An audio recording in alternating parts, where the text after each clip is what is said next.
What's up, guys? Toad back with you as usual every morning, baby. 1-0 yesterday with the play I had on the show, which was the Toronto Blue Jays Texas Rangers under in the first 5 innings. No sweat there. No runs scored during that entire span. Texas wound up winning the game 2-0, so the full game also went under in that one. Very easy winner on that one. You like to see that. I'm on like an 8-2 baseball run now. Moving back up, baby. Trying to claw my way out of this year's hole, and I may be able to do so. I mean, I'm on a nice run here. Football's been decent so far, too. I'm pretty close to the break-even point again here, so I've been doing well. Hopefully, you've been joining me, winning some money, maybe at least getting some good information in this mini run here that I've been on. We're talking more baseball today. I'm going to have a very similar play today, eerily similar, almost too similar. Really. We'll talk about baseball first. It's a little bit of a shorter card because it's Thursday, so not every team is playing. Most teams are still playing today, though. I look at some of these games, man. Some of these games are big games, bigger than others. I mean, Philadelphia and the Mets is obviously a pretty big game. That's a situation where, so a lot of these teams are finishing series that have already been underway. So it's the final game in some of these series. This is the first game of a new series here with Philly and the Mets. Mets just swept Washington, and they're staying at home, so there's no real travel spot there. Philadelphia coming in off of losing a series to Milwaukee. It was a series with pretty competitive games in it. This game, I mean, the Mets, they have more to play for, but yet again, as I keep saying, these teams like the Mets, and I'm going to talk about the Twins in a second, these teams that are battling for the wild card, so they should have more like motivation because they need the game more. You get to a point where you need the game more, the pressure also builds on you a little bit. So when you're gauging motivation, I actually think it's stronger to find a team that is going to lack motivation and go against them than it is to just find a team that's going to have motivation and play on them. Although certainly you can find spots to play on them for sure. I don't know if this is really one of them. I do think that the Mets have the better of the two starting pitchers here with Severino pitching. He has much better numbers on the season than Taijuan Walker does. But the specific matchup is actually the flip, the complete inverse of that, basically. Severino actually has bad numbers against Philadelphia, I believe, and Taijuan Walker actually has good numbers against the Mets. So you're getting matchup-specific stats that don't match what the season-long stats are of these starting pitchers. So those are in conflict. So then which way do you go? I weigh the matchup-specific stats fairly heavily, really, so I mean, it's enough that I'm certainly not going to play this game, whereas otherwise I was like, oh, the Mets kind of need this game. They have the better starting pitcher. Let's see if maybe we should play the Mets here. No, I don't want to do it because Severino's not very good against Philly, and Walker is surprisingly good against the Mets, as bad as he is otherwise. He's probably the worst pitcher in Philadelphia's rotation. Mets are down from minus 135 to minus 132. Small-ish money line favorite as the odds makers have to line it this way because Walker isn't good. 82% of the tickets on the Mets and 97% of the cash. So the public is on the side of the Mets right now because they're the hotter team recently. The public, I guess, likes them. Cash looks like it is coming in a little bit on their side as well. Not going to do anything on that game. Minnesota-Cleveland is the most similar game to that, really, because you have, again, just like the Mets trying to fight for the wild card spot, whereas Philadelphia is atop their division by a decent lead there. Similarly here, Minnesota is fighting for a wild card spot, and Cleveland is atop this division. It's still a big divisional matchup, but Minnesota is going to need this game a little bit more, especially now that Detroit just swept Kansas City, which was not something that we expected. I don't think with Kansas City being one of the best home teams in baseball, Detroit went into Kansas City and swept them. Detroit is one of the hottest teams in baseball right now, and it's really crazy to see that. And they do have a couple of good starting pitchers, especially Reese Olson, I think, just came back too. So Detroit is actually a threat to take one of these wild card spots, which was not expected a couple weeks ago, really, coming from out of nowhere. And they're right on the heels of Minnesota. I think Detroit is a half game behind Minnesota for the last AL wild card spot now. So Minnesota's got Detroit right on their heels. Minnesota's going to need this game, but that means pressure is mounting as well. Cleveland is sitting at a minus 111 favorite, up from minus 110, 77% of the tickets, only 64% of the cash. The public is kind of ignoring that motivational aspect. It's still coming in on Cleveland here to a decent extent, but less of the cash on Cleveland. I can't agree with the Cleveland side on this. I mean, Cleveland doesn't need the game as much as Minnesota does, but like I said, it could mean pressure is on Minnesota here. Cleveland has the worst of the two starting pitchers. If you look at what they've done on the season, Joey Cantillo, I mean, he's a rookie, I believe, but he has not really been impressive. An ERA of almost 5. His whip has actually gone down, so his whip is actually pretty good at 1.17 now. So he's been a little bit better recently, I guess. I think he made maybe a couple relief appearances. I'm not sure what these were just shortened starts. But the last two times he's pitched, he's actually gone deep into these games. So in the month of September, he has a 16-1 strikeout walk ratio and .75 ERA with 5 hits allowed in 12 innings pitched. So he is actually, I didn't even notice that he had done that. He's actually in good recent form, but it was against the White Sox in Tampa. So two very weak offenses. So I don't know that we can really take that much away from that. And he has faced Minnesota already, even though he's a rookie. Minnesota has 17 at-bats off of him, and they hit almost 300 off him with more walks than strikeouts and an OPS of over 1,000. So Cantillo has not been good against Minnesota specifically. So a lot of conflicting indicators here. Cantillo's pitching well in his last couple of starts, so he's in good recent form, really. But then his stats against Minnesota are not good. Then Simeon Woods-Richardson is pitching for Minnesota, putting together a good first full season, but he has been starting to slide as of late, and you've seen his numbers get worse recently. His ERA is up to 4.08, whip up to 1.25, excuse me. And his recent performances have not been good. He's gone 5 innings or less in every start going all the way back to August 16th. Since August 27th, he has not even hit 5 innings in any start. He hasn't allowed more than 4 earned runs in any start, but he's not going deep into any of these games. His strikeout walk ratio has really started suffering with more walks than strikeouts across 3 starts in September. Granted, 2 of them were on the road, but I think he's starting to wear down, man. It being his first full season as a starter and being only 23, even though he's not really a hard thrower. So you don't really expect him to see as much wear as guys that come in and throw really hard, but he is suffering from that, it looks like. So I don't trust Richardson in his current form. Woods-Richardson, excuse me. I don't trust him in this current form, dude.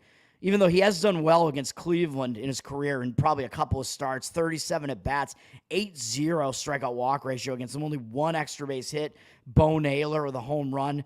Bo and Josh Naylor, are they brothers? I don't even know. 2 Naylors. I know Josh Naylor more than Bo Naylor, but Woods-Richardson has held Cleveland's hitters to a 189 batting average and 459 OPS. So he has done really well against Cleveland, but in his really bad recent form, I can't do it, man. The market does look like it's indicating on the Minnesota side, so I do kind of slightly have to lean that way, but I can't play that. There's no way. Tommy Suave, what's up, man? Oh, thank you, man. I enjoyed last night's Tower Gang. Unless you mean my Better Off Dead show. Wasn't that awesome yesterday? I gave you 1 winner on the show. 1-0, baby. No, Tower Gang was awesome last night. I agree. It was a fun time. I enjoyed it a lot. Thank you, man. Thanks for watching. What else we got going on here? Not Pittsburgh. Pittsburgh, St. Louis, by the way, they're finishing that series. It's yet again a situation where I think St. Louis has another edge with Fetty over Luis Ortiz. St. Louis is on the verge of maybe getting a 4-game sweep in that one. And I think, does that mean St. Louis would have 7 wins in a row? Because I think they swept, did they sweep Toronto or did Toronto sweep them? I don't know. I don't even remember. There was a sweep in that series. St. Louis is looking to maybe sweep Pittsburgh here. Luis Ortiz, even though Pittsburgh's probably going to be a little bit motivated to try to avoid the sweep, his numbers are real bad against St. Louis, like over 300 batting average against him. Eric Fetty, even though I don't think he's really as good as his season numbers would suggest, he was pitching with the White Sox for most of the season and doing shockingly well, and the White Sox unloaded him. But I don't know if I trust him either, even though I think his numbers are a little bit better against Pittsburgh. We got Arizona and Milwaukee. This is a weird one. Arizona's flipped from a +100 dog to a -118 favorite. So it looks like there is real movement coming in on the Arizona side, moving that line up. But Arizona's public with 72% of the tickets. Everybody likes Arizona in their recent form, really. They've been one of the hotter teams in baseball, and they like Arizona's offense. But Milwaukee's kind of being underlooked, man, in general. I just think Milwaukee actually has one of the best run differentials in Major League Baseball. So they have more runs than runs allowed. Milwaukee is actually near the top of baseball. I think they might actually have the best run differential in baseball. I know Kansas City is up there too. Kansas City's is really good as well. So both of those teams are kind of being overlooked, especially Milwaukee, though nobody's talking about Milwaukee. Arizona's public, 72% of the tickets on them, but only 61% of the cash. So kind of conflicting indicators there with the money line moving in Arizona's direction, but Arizona looking like one of those dreaded public road favorites where less of the cash is on them. So those market indicators are in conflict with each other. It's hard to read that. And this is a rematch of a pitching matchup that I actually played. I played on the Milwaukee side like a week ago when these two teams face off in Arizona. Tobias Myers versus Brandon Pfaadt. And I mentioned Pfaadt has terrible numbers against Milwaukee, which he does, and they only got worse. He did horrifically in that start. I think he gave up like 8 runs in a little bit over an inning, and Arizona was just dead, like right out of the gate. They were down 13-0 in the middle of the game. And Milwaukee almost blew it, but they still held on to a 15-8 win in that one.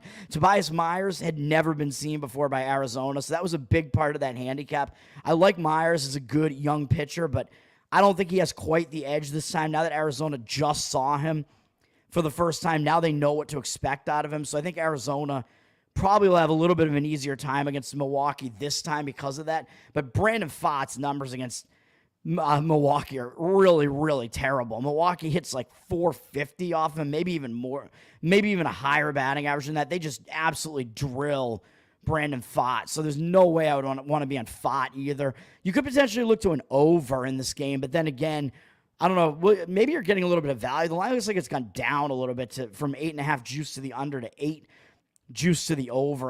A slight tick down on the over, even though it looks like more of the cash than the tickets are on the over. The public's only going to come in on an over in a game like this where both teams can score, both teams can hit. But as I mentioned in that previous matchup, we had 23 runs scored in the previous matchup between these two starters. So I don't know that you're really wanting to play an over there. I don't know that you're really getting that much value there, but I would not want to have anything to do with Pfaadt in this matchup. However, Milwaukee just clinched their division last night, I believe, and of course, they celebrated. When you clinch your division, you're going to celebrate, baby.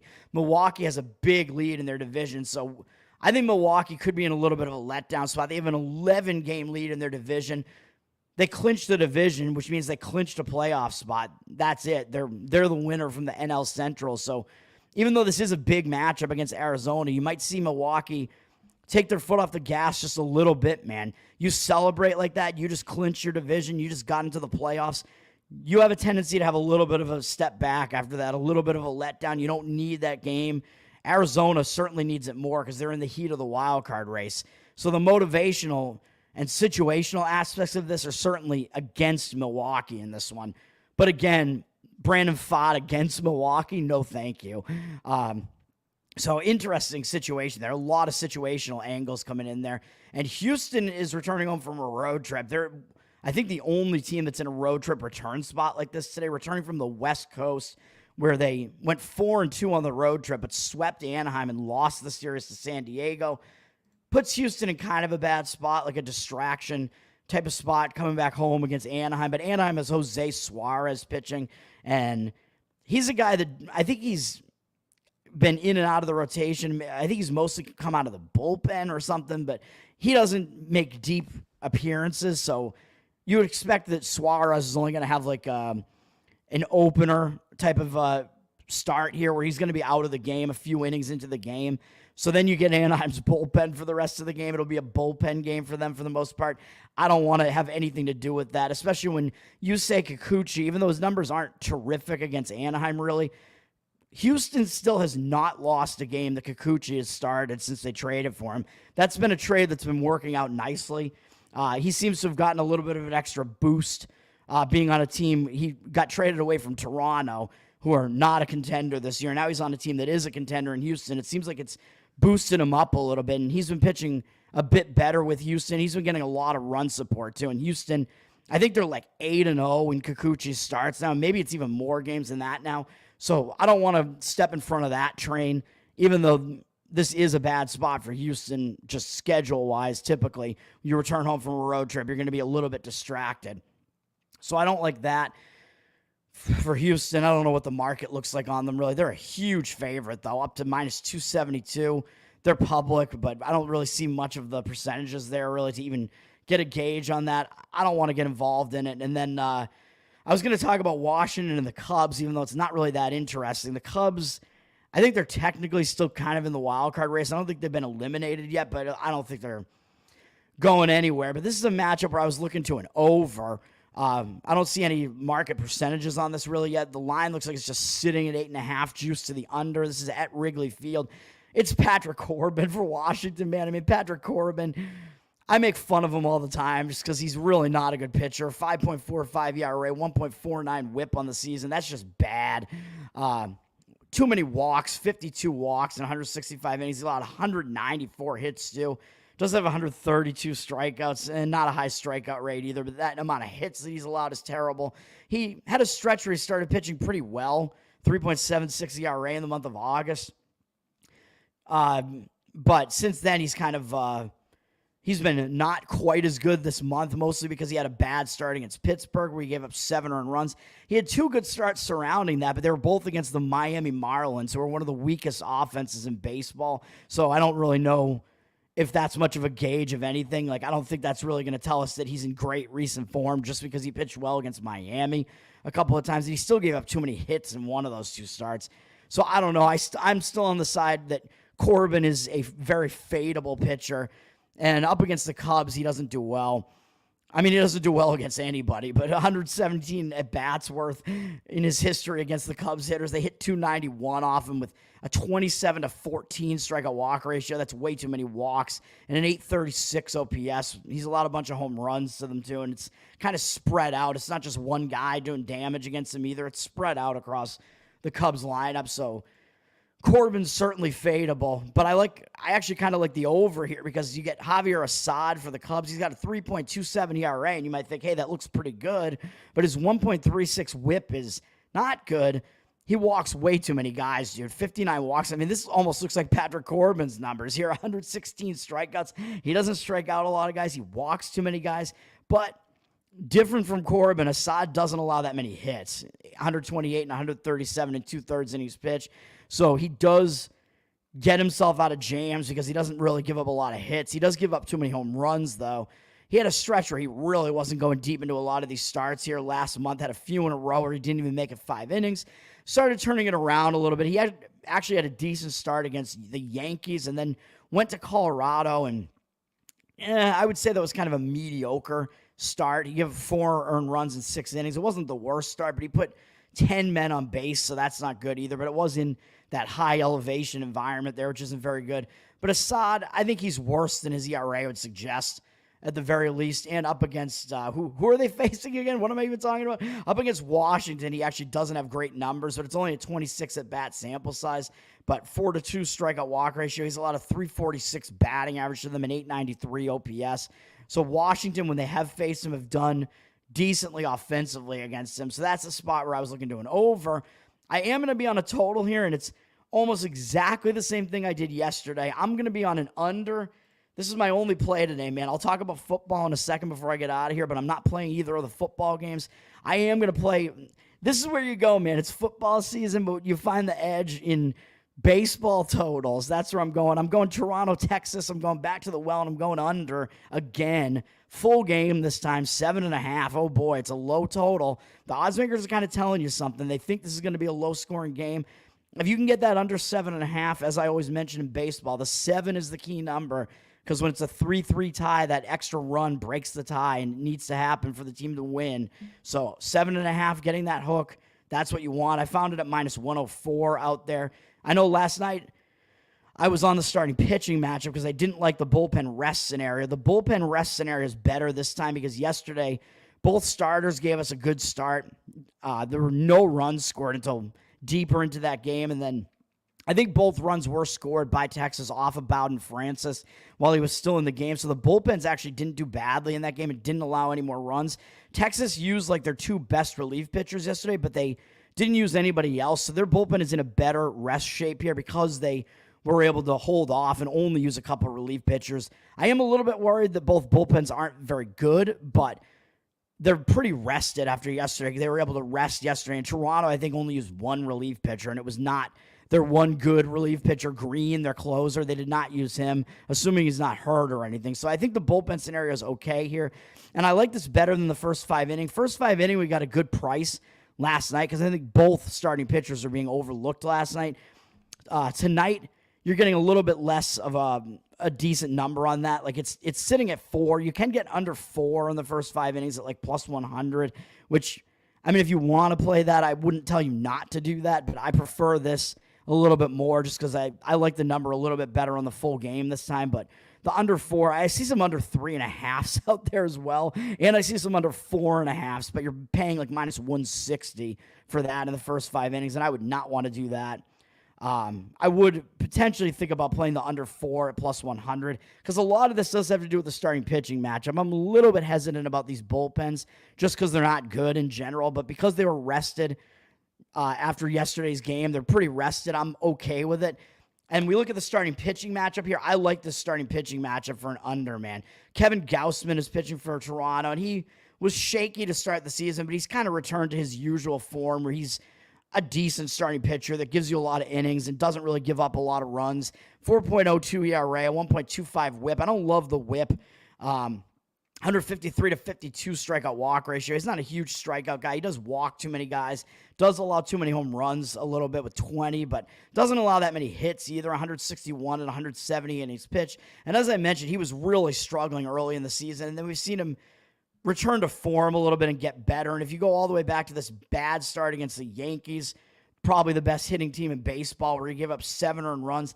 Since that start, he hasn't allowed more than 4 earned runs in any start. So that's from the start of July onward. It's been 4 or fewer earned runs in every start. And one of those 4 run performances was also at the Yankees, and one was against a Detroit team that's been hitting a bit better as of late. So you take those out, he hasn't allowed more than 3 earned runs in any of the rest of these starts. And he's continuing to pitch pretty well. I mean, he had a 2.89 ERA in the month of August, even though the 28 to 14 strikeout walk ratio wasn't great. 28 hits in 37 and a third innings pitched. That's not a lot of hits allowed, so that's good.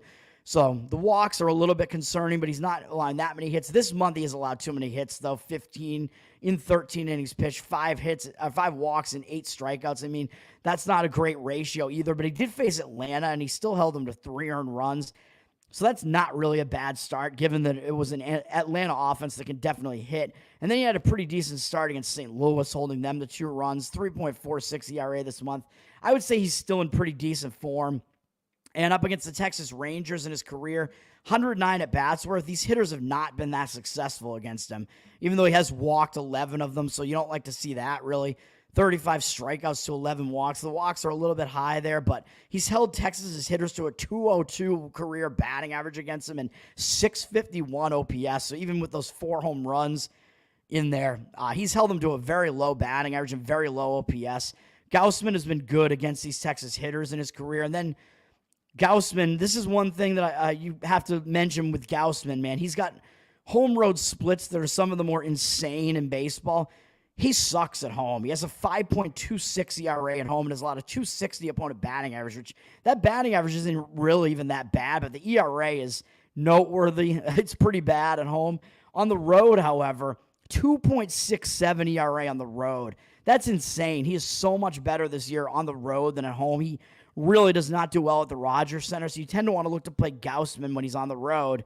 And he is on the road here, although I think this park for Texas, I think, didn't open until like late 2020 or something. So I think he's actually never pitched in this park before, but still, his home road splits are crazy, where he's way better on the road, and he allows a 228 opponent batting average on the road. So Gausman, you want to play him on the road much more so.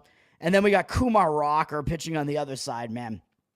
He's the Indian phenom. He's the rookie. He's only made 1 start in his career so far. I played on Texas in that one. He didn't go that deep into the game. He threw too many pitches, 74 pitches. He struck out 7 guys in 4 innings, so that's good to see. Rocker is a guy who has really good stuff, man. He has a really hard fastball that he can throw in the upper 90s pretty consistently, and he's got a lot of crazy breaking stuff, especially a slider that has a ton of breaking stuff. I don't know if, his hands are a little bit covered in diarrhea maybe. And it's the new pitch in baseball, man. He's ushering in the diarrhea ball era. I don't know if it's that, but whatever he's doing, he's got a lot of break on that slider, man. And his start wasn't bad against Seattle there. Granted, it was in a good pitcher's park against an offense that isn't really good. Gave up 3 hits in 4 innings, 2 walks, 1 earned run allowed, 1 home run. So that was the only run, a solo homer, and struck out 7. So that means he is, the fact that he's striking out a lot of guys, it means he is fooling guys at the major league level. I expect him, like maybe he was even a little bit nervous in that game. He threw too many pitches for how many innings it was. So maybe they'll let him start going more innings, because what does Texas really have to lose? They're not going to make the playoffs or anything. So we might see them unleash him a little bit more and let him pitch more innings, which I like. So I think Rocker, he's a young guy who has really good stuff, and he's already shown that he can strike out a high number of guys at a major league level like this. So of course, Toronto's never seen him. I mean, that was his only major league start against Seattle. So yet again, I'm saying we have a young rookie pitcher here who has really good stuff, who has never been seen before by this opposing lineup. And Toronto's lineup isn't that imposing once you get through the few good hitters that they have in the first half towards the middle of their lineup. Once you get to the bottom, like the back end of their lineup, they really are not impressive offensively. So I like that. So I think Rocker should have a little bit of an edge against these hitters as they have to adjust and get used to him. Haven't seen him before, and he's out there throwing 99 miles an hour or whatever and throwing these crazy breaking pitches. I think the hitters are going to have to adjust to him. They're going to struggle a little bit. So I'm playing the under in that game. Toronto, Texas. My only play today. It's dropped down a little bit on the total from 8 juice to the under to 7.5 juice to the under. So it looks like there has been some legitimate movement coming in on the under. I see 71% of the tickets on the over. The public would only want to come in and play an over really in a game like this. They're probably not that impressed by Gaussman, and they don't know who Rocker is. So they'll come in on an over in this one, but only 64% of the cash coming in on the over. So it looks like a public over with less of the cash, and it looks like the line's moving against that with reverse line movement. I don't know that we're going to see it get back up into the 8 territory, but I was able to find under 7.5 at a price that was better than having to lay that extra juice there. So that's what I'm on. That's my one play today. And we'll talk about football. Eric, what's up, man? All right, we'll talk about football. Yeah, thanks for joining, guys. We got 2 football games tonight, one in college, an FBS matchup. Hey, not a great FBS matchup, but between 2 programs that are decent mid-major programs. I guess they make bowls and stuff in recent years. So we got this college football game. I'll get into that first before I talk about this NFL game. South Alabama is at Appalachian State. Appalachian State, pretty hefty favorite at home, 7.5. It looks like it's just sitting at 7.5. They're public, 73% of tickets, but only 69% of the cash. On the App State side, the total has gone down from 64 to 62.5 juice to the over. 77% of the tickets are coming in on the over, but 86% of the cash on the under. So it looks like a big public versus pro split maybe on the total there, with the pros liking the under versus the public liking the over there, and the line dropping a little bit. I probably would not want to play. I would not want to come in and play an under here, man, even though probably you're not getting that much value playing an under there, especially with the line having dropped a little bit. And it's a pretty high total, but these defenses are not very good. So I think let's look at the college football schedule here. I forgot to bring it up. But these defenses, they've both shown signs of struggling, man. I mean, you have South Alabama in their opener. They gave up 52 points to North Texas, who I'm not sure how prolific an offense they really are. So I don't know. South Alabama looks like they could be pretty poor offensively, and then App State, or defensively, excuse me. Offensively, they can score. App State, I think, can also score a little bit. I think maybe they're less prolific offensively than South Alabama might be, but App State has also faced the much more difficult schedule because they face Clemson. So what can you take away from the fact they give up 66 points to Clemson? Even though Clemson, I think, is a down program now, they're not looking very good. But still, it is still Clemson, and App State's still an inferior team to them. So I think allowing 66 to Clemson is less of an indictment than allowing allowing 52 to North Texas. I think that's a little bit worse. South Alabama, I mean, they're sort of restructuring here as they brought in Major Applewhite. I think he's new this year. He's their coach, but I'm so old that I keep thinking that he's the quarterback at the University of Texas still, right? That's how old I am. He's the coach at South Alabama. And him being a quarterback, he's likely more an offensive-minded coach, I would have to imagine. So probably South Alabama is going to be more offensive-oriented, and that would also explain why their defense is miserable. But look at what they're coming off of, man. They're coming off a game where they scored 87 points. Granted, it was against an FCS team in Northwestern State. Not a very good FCS team at that. But South Alabama putting up 87, I mean, that raises some eyebrows because that was the highest score, I think, from any FBS team this season. So that's going to make people notice. And when you're a team coming off scoring 87, I don't even care who it was against, you're probably not in the greatest spot coming off of that. You score 87. I think it was an isolated game. It was on Thursday last week. So South Alabama's coming off of that. So, yes, they have extra time off, too, which worries me a little bit because App State does not. App State played on Saturday, so they're playing on a short week here. South Alabama has the full week, but how helpful is it going to be when you're coming off an 87-point performance? You might just be basking in that, being like, look at how good we are. We just scored 87. So when you're coming off a huge win like that, I'm not sure that the time off actually helps you that much. And they do have LSU up next Saturday, I believe. So they'll have extra time off going into that game. But that's a big game, man. Playing a ranked LSU team, that's probably the biggest game on their schedule as far as who their biggest opponent is. So South Alabama could have a little bit of a look ahead there. I don't know that they're going to totally pay attention to App State here. Having to go on the road there, not that easy either necessarily. These primetime road games tend to not be the easiest. And like I said, you're basking in an 87-point performance that you just put up.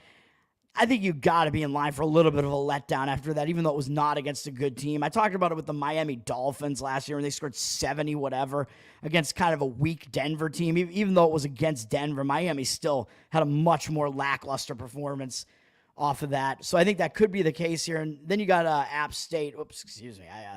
I refreshed, man.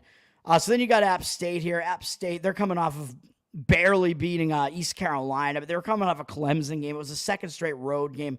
They are on a short week, but they don't have a bigger game up next or anything like that. So I do lean to the App State side slightly for those reasons, even though they are the team coming in on short rest. Well, they're playing at home on short rest, so it's also a situation where they're used to playing at home, and their only other home game was against an FCS team. So they might kind of consider this to be more of like their actual home opener there. So I actually do like the App State side in that one. And like I said, the total I don't have as much of a read on, but I think the under is really dangerous here given how bad these defenses are. So I lean to the App State side, though, despite the fact that the public is on them and less of the cash than the public.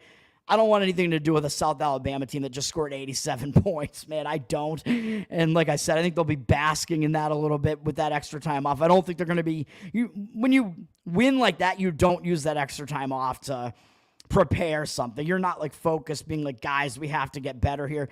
You're more thinking like, look at how good we are. So I don't think you're using that extra time to really prepare for this. So I do lean to the App State side. And then we have an NFL game, Patriots-Jets. The look ahead on this, because I always look at the look ahead numbers. I saved it in a screenshot from this website, actually, from last week, which I'm going to be looking at more for the Sunday and Monday games.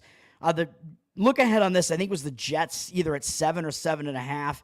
And just based on what we've seen basically last week, it's a little bit lower. Jets are down from 7 to 6 with juice.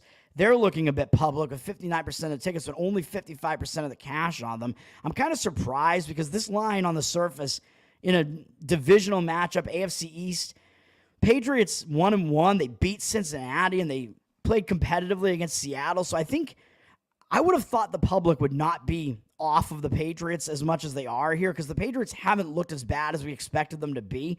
They've been more than competitive in their first two games. So I'm kind of surprised to see the public coming in on the Jets to this degree, but they are. The public does like better offenses, though, and that is what you get in the Jets. Shockingly, we're saying we're at a point where the Jets actually have the better offense in a matchup.